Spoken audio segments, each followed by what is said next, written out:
Welcome to Finance Playbook, where we bring you exclusive audio insights from top business leaders. Grab your notebooks and get ready to learn. What starts here changes the world. I have a few suggestions that may help you on your way to a better world. And while these lessons were learned during my time in the military, I can assure you that it matters not whether you ever served a day in uniform. It matters not your gender, your ethnic or religious background, your orientation, or your social status. Our struggles in this world are similar, and the lessons to overcome those struggles and to move forward, changing ourselves and changing the world around us, will apply equally to all. So here are the 10 lessons I learned from basic SEAL training that hopefully will be of value to you as you move forward in life. Every morning in SEAL training, my instructors, who at the time were all Vietnam veterans, would show up in my barracks room, and the first thing they'd do was inspect my bed. If you did it right, the corners would be square, the covers would be pulled tight, the pillow centered just under the headboard, and the extra blanket folded neatly at the foot of the rack. It was a simple task, mundane at best, but every morning we were required to make our bed to perfection. It seemed a little ridiculous at the time, particularly in light of the fact that we were aspiring to be real warriors, tough, battle-hardened SEALs. But the wisdom of this simple act has been proven to me many times over.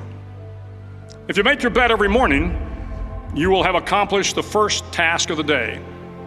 It will give you a small sense of pride, and it will encourage you to do another task, and another, and another. And by the end of the day, that one task completed will have turned into many tasks completed. Making your bed will also reinforce the fact that the little things in life matter. If you can't do the little things right, you'll never be able to do the big things right. And if by chance you have a miserable day, you will come home to a bed that is made, that you made. And a made bed gives you encouragement that tomorrow will be better. So if you want to change the world, start off by making your bed.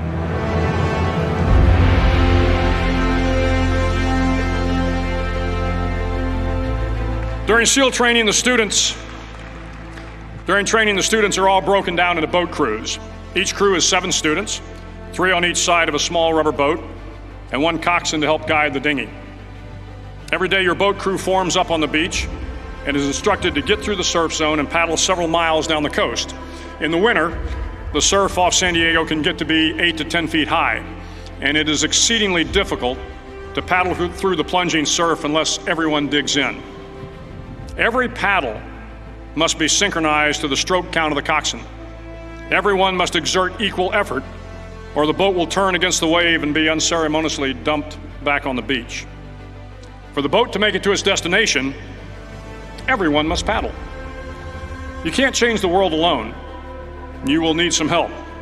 And to truly get from your starting point to your destination takes friends, colleagues, the goodwill of strangers, and a strong coxswain to guide you. If you want to change the world, find someone to help you paddle. Over a few weeks of difficult training, my SEAL class, which started with 150 men, was down to just 42. There were now 6 boat crews of 7 men each. I was in the boat with the tall guys, but the best boat crew we had was made up of the little guys, the Munchkin crew, we called them.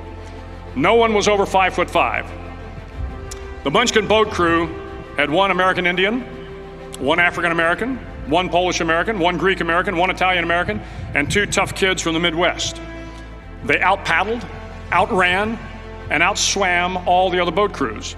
The big men in the other boat crews would always make good-natured fun of the tiny little flippers the Munchkins put on their tiny little feet prior to every swim. But somehow these little guys from every corner of the nation and the world always had the last laugh, swimming faster than everyone and reaching the shore long before the rest of us. SEAL training was a great equalizer. Nothing mattered but your will to succeed, not your color, not your ethnic background, not your education, not your social status. If you want to change the world, measure a person by the size of their heart, not by the size of their flippers. Several times a week, the instructors would line up the class and do a uniform inspection. It was exceptionally thorough. Your hat had to be perfectly starched, your uniform immaculately pressed, your belt buckle shiny and void of any smudges. But it seemed that no matter how much effort you put into starching your hat or pressing your uniform or polishing your belt buckle, it just wasn't good enough. The instructors would find something wrong. For failing the uniform inspection, the student had to run, fully clothed, into the surf zone, then wet from head to toe, roll around on the beach until every part of your body was covered with sand. The effect was known as a sugar cookie. You stayed in the uniform the rest of the day, cold, wet, and sandy. There were many a student who just couldn't accept the fact that all their efforts were in vain, that no matter how hard they tried to get the uniform right, it went unappreciated. Those students didn't make it through training. Those students didn't understand the purpose of the drill. You were never going to succeed. You were never going to have a perfect uniform. The instructors weren't going to allow it. Sometimes, no matter how well you prepare or how well you perform, you still end up as a sugar cookie. It's just the way life is sometimes. If you want to change the world, get over being a sugar cookie and keep moving forward. Every day during training, you were challenged with multiple physical events: long runs, long swims, obstacle courses, hours of calisthenics, something designed to test your mettle. Every event had standards, times you had to meet. If you failed to meet those times, those standards, your name was posted on a list, and at the end of the day, those on the list were invited to a circus. A circus was 2 hours of additional calisthenics, designed to wear you down, to break your spirit, to force you to quit. No one wanted a circus. A circus meant that for that day, you didn't measure up. A circus meant more fatigue, and more fatigue meant that the following day would be more difficult and more circuses were likely. But at some time during SEAL training, everyone made the circus list.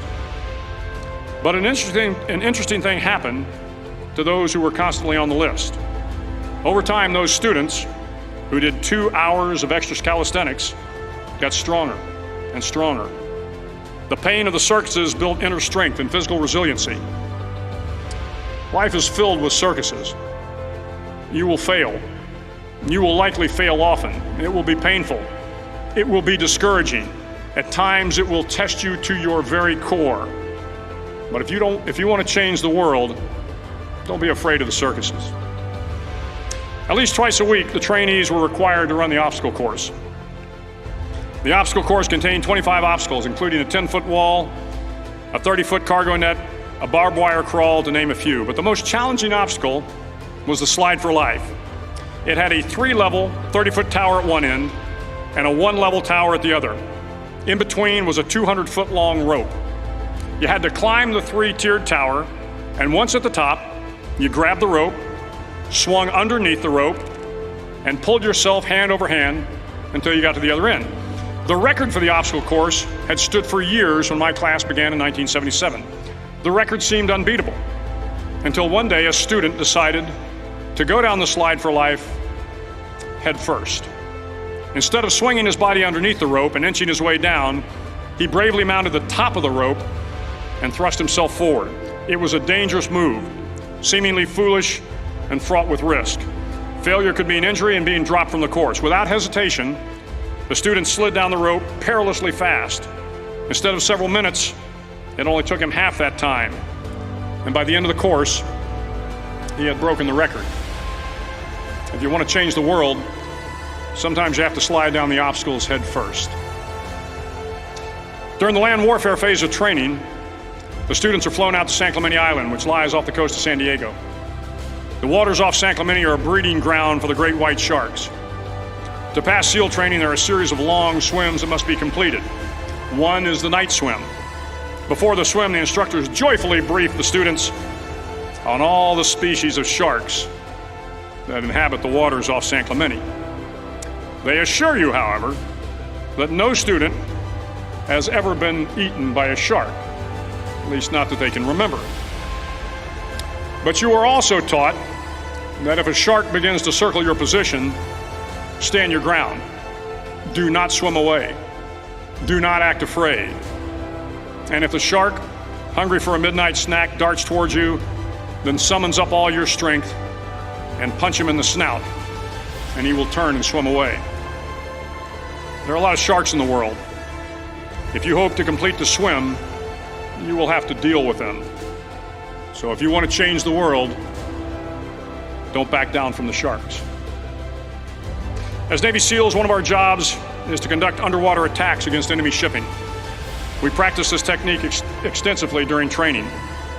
The ship attack mission is where a pair of SEAL divers is dropped off outside an enemy harbor and then swims well over 2 miles underwater, using nothing but a depth gauge and a compass to get to the target. During the entire swim, even well below the surface, there is some light that comes through. It is comforting to know that there is open water above you. But as you approach the ship, which is tied to a pier, the light begins to fade. The steel structure of the ship blocks the moonlight. It blocks the surrounding street lamps. It blocks all ambient light. To be successful in your mission, you have to swim under the ship and find the keel, the center line, and the deepest part of the ship. This is your objective. But the keel is also the darkest part of the ship, where you cannot see your hand in front of your face, where the noise from the ship's machinery is deafening, and where it gets to be easily disoriented, and you can fail. Every SEAL knows that under the keel, at that darkest moment of the mission, is a time when you need to be calm, when you must be calm, when you must be composed, when all your tactical skills, your physical power, and your inner strength must be brought to bear. If you want to change the world, you must be your very best in the darkest moments. The 9th week of training is referred to as Hell Week. It is 6 days of no sleep, constant physical and mental harassment, and one special day at the Mud Flats. The Mud Flats are an area between San Diego and Tijuana where the water runs off and creates the Tijuana Sloughs, a swampy patch of terrain where the mud will engulf you. It is on Wednesday of Hell Week that you paddle down to the mud flats and spend the next 15 hours trying to survive this freezing cold, the howling wind, and the incessant pressure to quit from the instructors. As the sun began to set that Wednesday evening, my training class, having committed some egregious infraction of the rules, was ordered into the mud. The mud consumed each man till there was nothing visible but our heads. The instructors told us we could leave the mud if only 5 men would quit. Only 5 men, just 5 men, and we could get out of the oppressive cold.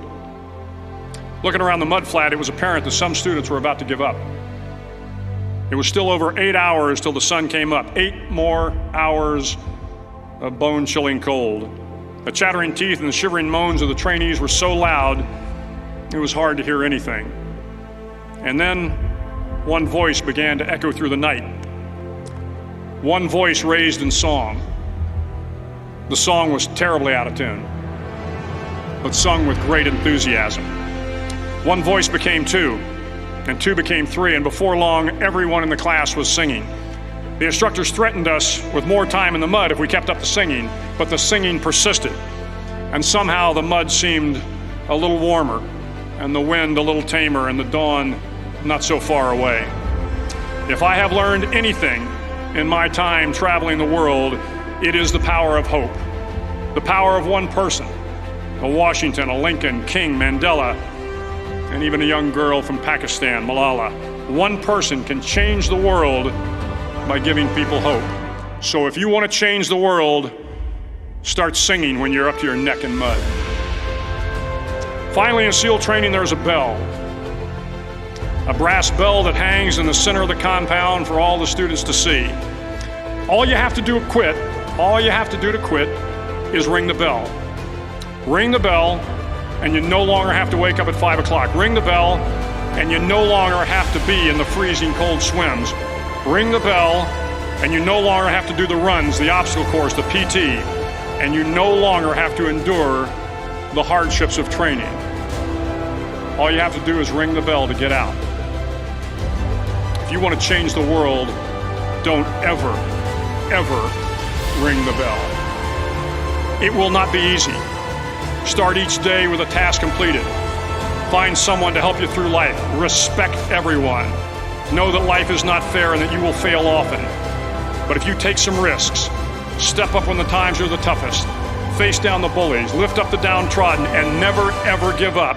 If you do these things, the next generation and the generations that follow will live in a world far better than the one we have today. And what started here will indeed have changed the world for the better. Thank you very much.